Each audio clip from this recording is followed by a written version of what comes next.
Assalamualaikum warahmatullahi wabarakatuh. Alhamdulillah kita jumpa kembali dalam hikayat tasawuf dalam pandangan dan ajaran Sahal Ibnu Abdillah At-Tustari. Pada suatu masa kota Tustar dilanda banjir besar. Air naik tanpa peringatan. Hujan turun berhari-hari tanpa jeda. Seolah langit lupa menutup pintunya. Sungai meluap seperti dinding yang runtuh dan menyeret apa saja yang dilaluinya. Rumah-rumah roboh, gudang makanan hanyut bersama simpanan hidup bertahun-tahun. Jerit tangis bercampur dengan suara air yang menghantam kayu, batu dan dinding. Orang-orang berlari sambil menyebut nama Allah. Namun kebanyakan suara itu keluar dari mulut yang ketakutan, bukan dari hati yang benar-benar berserah. Sebagian menggenggam harta terakhirnya, sebagian memeluk anak-anak mereka sambil gemetar, sebagian lagi berdiri terpaku, tak tahu harus menyelamatkan apa terlebih dahulu. Di tengah kekacauan itu, murid-murid Sahal Ibnu Abdillah At-Tustari melihat sesuatu yang mengguncang batin mereka. Guru mereka duduk di sudut masjid. Air telah mencapai betisnya. Kitab-kitabnya basah dan sebagian terendam. Pakaian juhudnya melekat di tubuh. Dinding masjid mulai retak dan lampu-lampu padam satu demi satu. Namun wajahnya tidak panik, tidak tergesa, tidak memberontak. Tenang, seakan-akan banjir itu hanya melewati tubuhnya tanpa menemukan jalan menuju hatinya. Seorang murid mendekat, suaranya bergetar, hampir menangis. Wahai guru, apakah ini hukuman? Hukuman adalah ketika air memasuki hati. Wahai guru, apakah ini ajab? Sahal tidak segera menjawab. Ia memandang air yang terus mengalir deras, lalu berkata perlahan, seakan berbicara kepada hati, bukan telinga. Azab itu ketika air masuk ke dalam hati. Banjir ini hanya masuk ke rumah. Murid lain menyela, nadanya penuh luka dan ketakutan. Tapi manusia kehilangan segalanya. Anak-anak mati, harta hilang, masa depan musnah. Bagaimana ini bukan murka Allah? Sahal mengangkat wajahnya.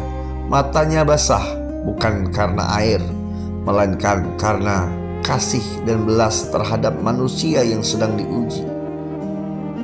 Jika ini murka, Allah tidak akan mengingatkan. Dan jika ini azab, Allah tidak akan mengetuk hati. Musibah datang bukan untuk membalas dendam, tetapi untuk membangunkan. Air terus naik. Orang-orang memanjat tempat tinggi. Sebagian memaki takdir, sebagian mencari siapa yang harus disalahkan, sebagian lain mulai diam. Dan untuk pertama kalinya bertanya kepada diri sendiri tentang hidup yang selama ini dijalani, tentang sandaran yang selama ini mereka banggakan. Sahal berkata lagi, banjir tidak memilih orang soleh atau pendosa, tetapi dampak banjir memilih hati. Ada yang tenggelam dalam air lalu selamat imannya. Ada yang tubuhnya selamat tetapi tenggelam tawakalnya. Seorang murid bertanya dengan suara yang semakin kecil, jika semua ini dari Allah, mengapa rasanya sakit sekali? Sahal menjawab tanpa meninggikan suara, karena hatimu masih melekat pada apa yang diambil, bukan kepada siapa yang mengambil. Selama yang kau cintai lebih kau genggam daripada Allah, kehilangan akan selalu terasa seperti hukuman. Malam tiba, hujan berhenti, air perlahan surut. Kota Tustar berubah menjadi lumpur, puing dan jenazah. Tangisan terdengar di setiap sudut. Kesedihan menggantung di udara, menyisakan sunyi yang berat dan panjang. Namun di balik kehancuran itu, banyak hati yang runtuh dari kesombongan, banyak jiwa yang terlepas dari sandaran palsu, dan banyak manusia yang kembali kepada Allah dengan kepasrahan yang jujur. Dan itulah keselamatan yang tidak terlihat oleh mata, tetapi dikenali oleh hati yang pernah hancur. Sahal menutup malam itu dengan satu kalimat, musibah bukan tanda Allah membenci.